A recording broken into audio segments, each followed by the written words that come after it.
Atreus, follow me. Sorry, I got distracted.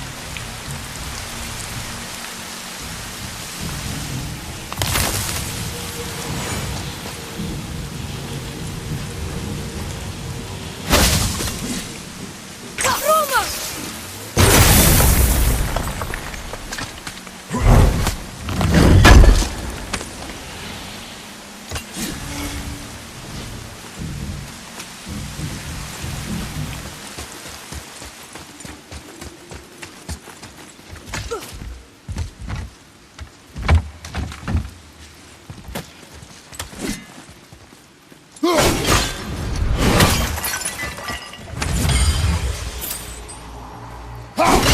That was the last one!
So, Mimir, why did Freya spit in your face?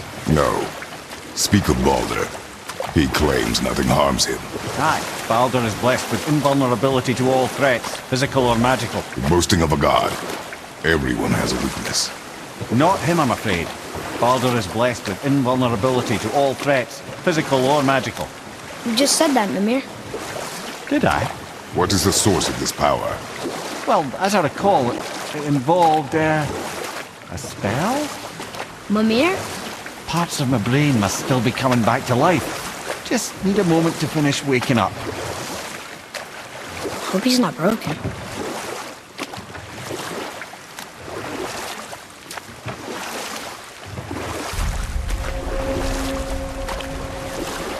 Mimir, we're on the lake. Perfect. Dock us near the bridge.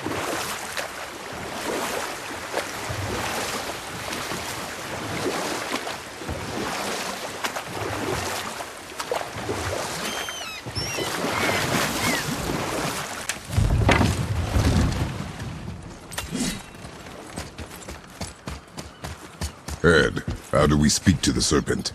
There's a horn on a platform at the middle point of the bridge. Take me to it. Finally, that horn.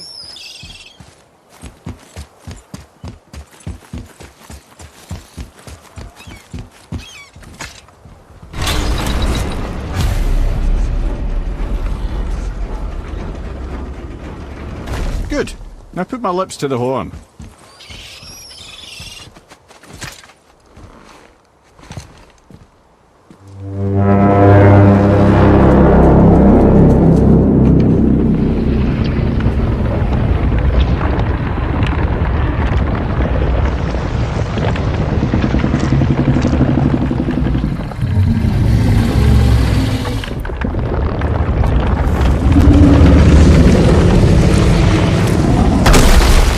Why is he doing that? Odin had that statue made in honor of Thor. And seeing as the world serpent absolutely abhors the fat dauber, he was probably sick of looking at it. But doesn't that hurt? Well, he and Thor have a bit of an unpleasant history between them. Or they will, anyway. So I guess waking up to see it was worse than the thought of lumps of solid stone passing through his gullet. You want me to ask him? No. Our only concern is Jotunheim.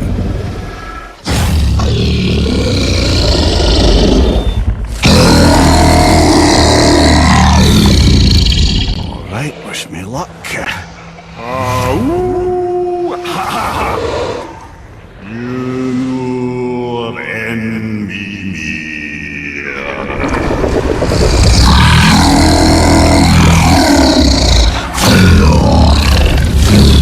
I've still got it, lads. He remembers me. Why you? Oh no, that's not right. Makuna huntun kun.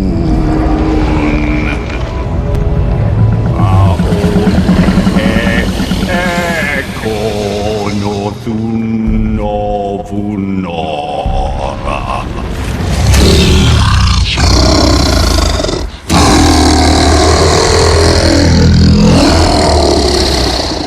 He knows the pain of your loss. He will help you.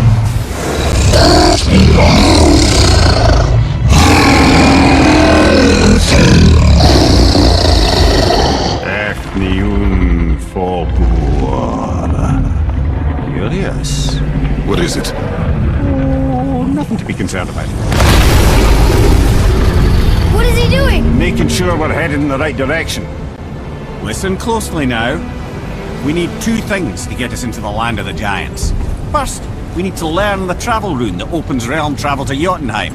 Second, we need to carve that rune into the special gateway. That one on the peak where we first met you? Correct. Except the giants, in their infinite wisdom, saw to it that no ordinary chisel would do the job. Only the tip of a magical chisel opens that gate. Luckily, I know where it is, and it's not far. He looked kind of mad for a moment there. Ah, that. He thought I said you were friends of Odin. You'll forgive me. I've never spoken the ancient tongue sober.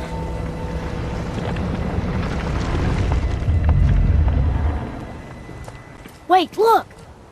The water's dropped even further. You can see more of the realm towers and statues. I even see new places to explore along the shore.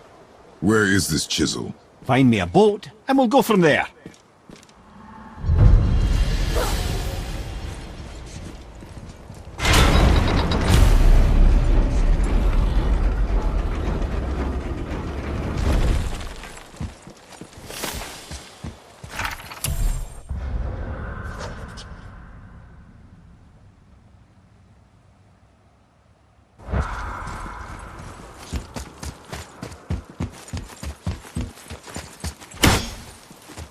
So when we get to the boat, we can either look for that special chisel now, or go exploring for a little while.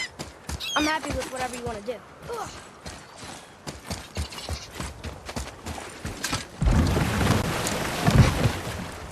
Which way to the chisel? Keep rowing towards the statues of the oarsmen, then thread past between them.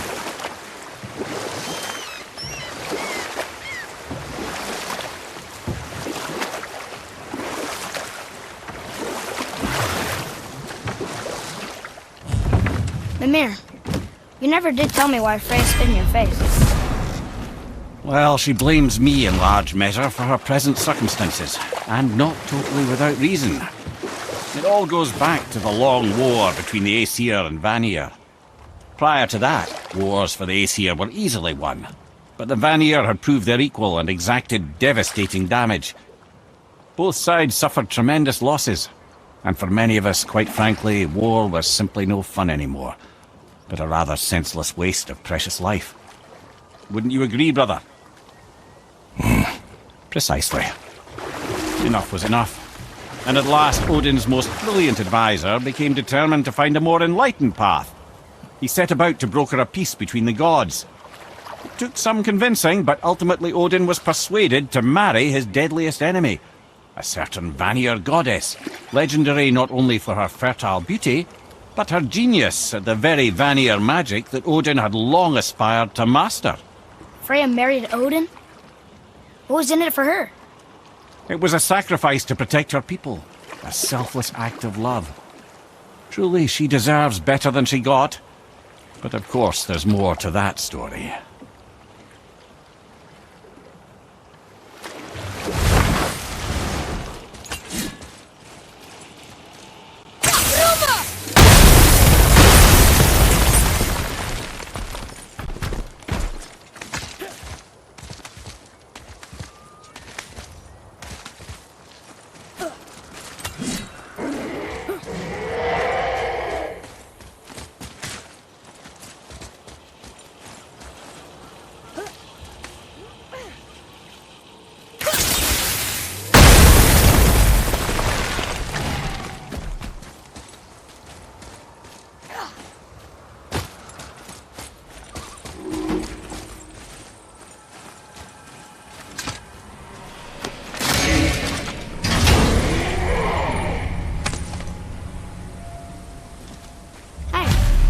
fragment of a language cipher. We should look for more like this.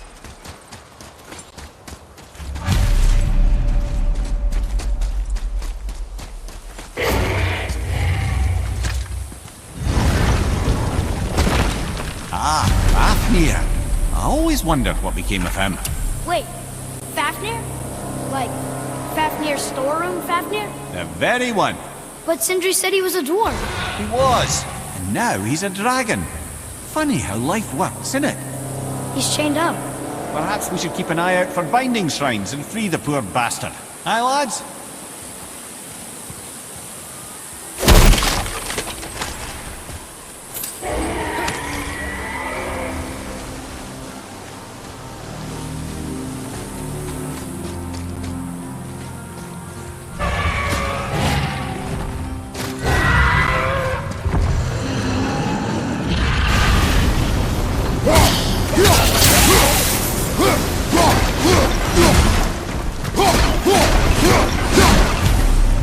How did your friend become a dragon, Mimir? Oh, he's no friend of mine.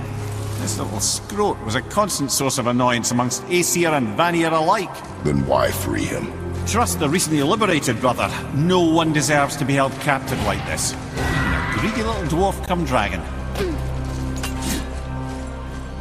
Boy, over here. Wonder who wrote this.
Good! Keep it up!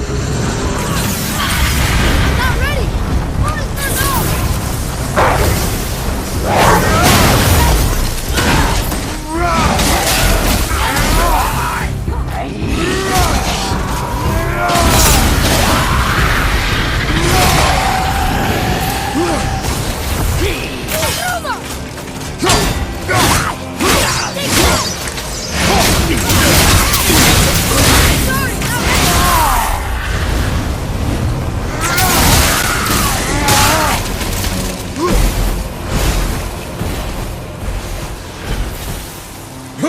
Can't beat us.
Ugh!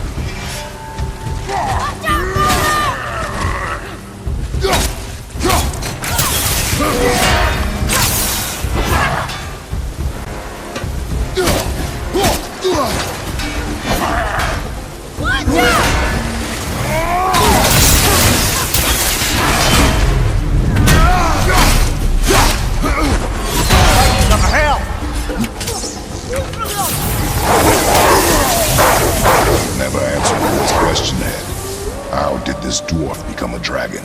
I don't know for certain, though I'd wager his penchant for stealing magical artifacts had something to do with it. Must have stolen a trinket from the wrong Vanir goddess.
Time to set him free.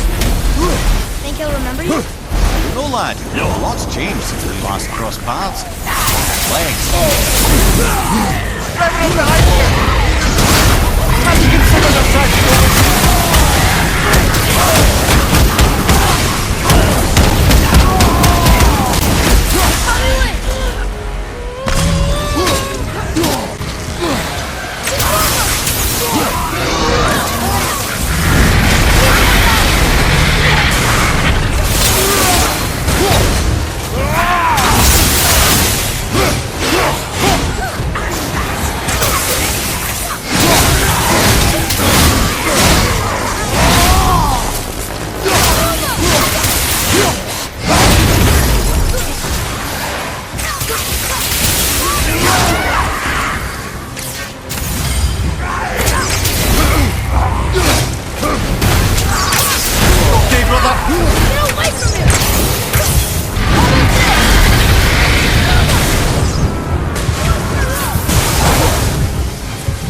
Sir.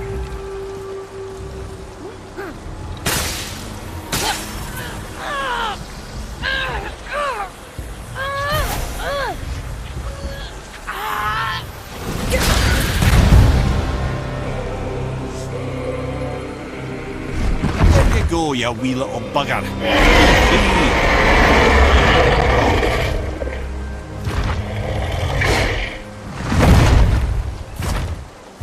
Well, I think Dragon hasn't done much for his personality.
can't believe Odin and Freya were ever married.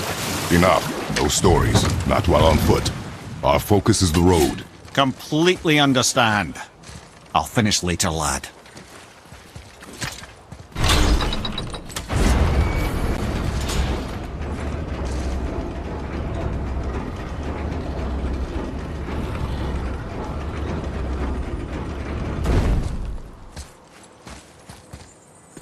Ooh, good find. Another name. Gerdrifel. It's the name of one of the Valkyries. That's quite curious.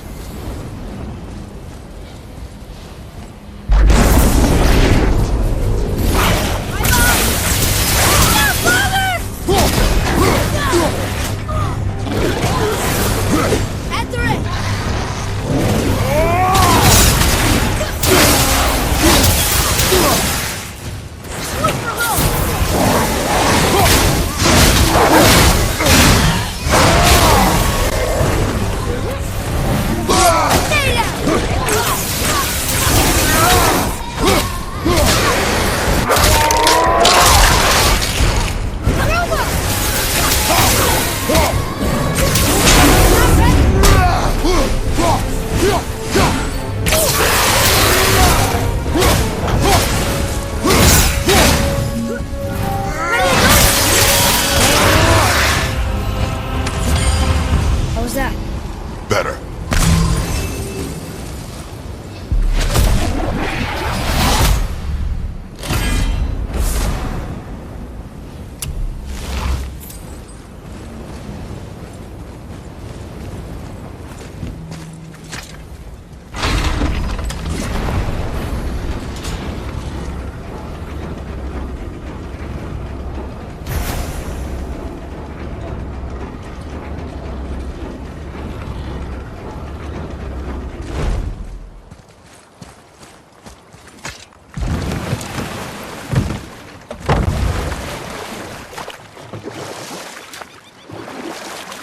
What's that down there?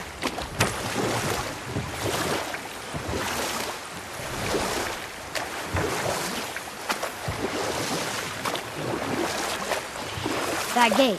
We never did open it. Should we give it a try?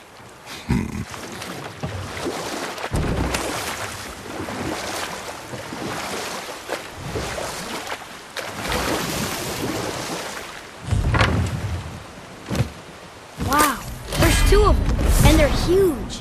I wonder why they aren't moving.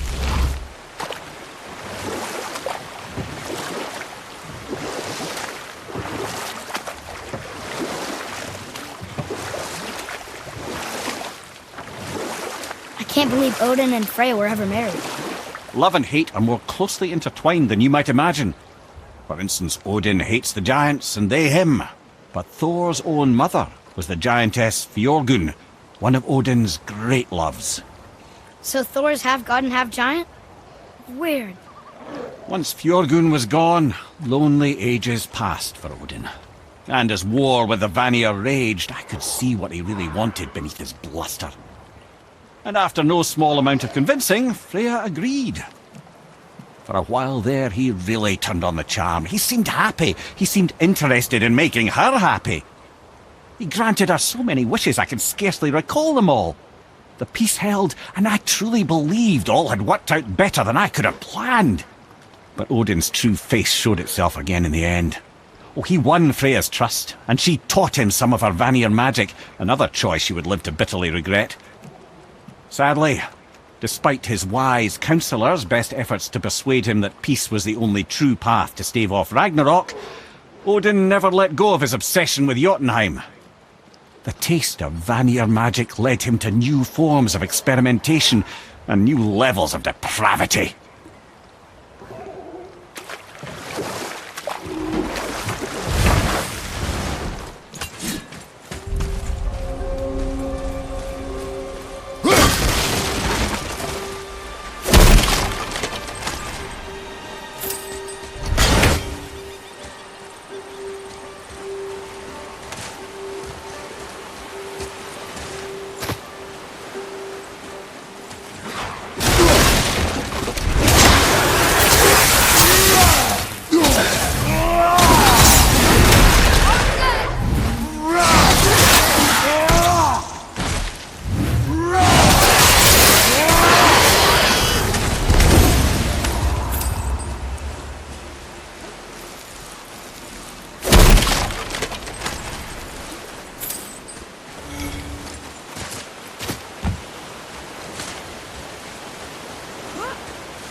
Come and face me, God of Thunder! Your challenges mean nothing to the gods, Spirit. They do not listen. Do not mock my pursuit of vengeance. Though my family devoted their lives to worshipping Thor, I've devoted mine to his downfall. And I will start with that statue looming over my father's grave. Unlikely. You are dead. Is there something we can do? For a reward, of course. If you bring down the statue, you have my blessing to loot my father's grave. He rests on an island to the east. Why do you hate Thor so much? After my father passed, my mother built the statue to watch over his grave. Imagine our surprise when the God of Thunder himself came to offer condolences. At first we were thrilled, but he quickly took advantage of our hospitality. My mother begged him to leave, and Thor, in his drunken rage, killed her. I was left with nothing but grief. Eventually I lost that as well, and found only rage in its place. I'm so sorry. Come, boy. We have a statue to destroy.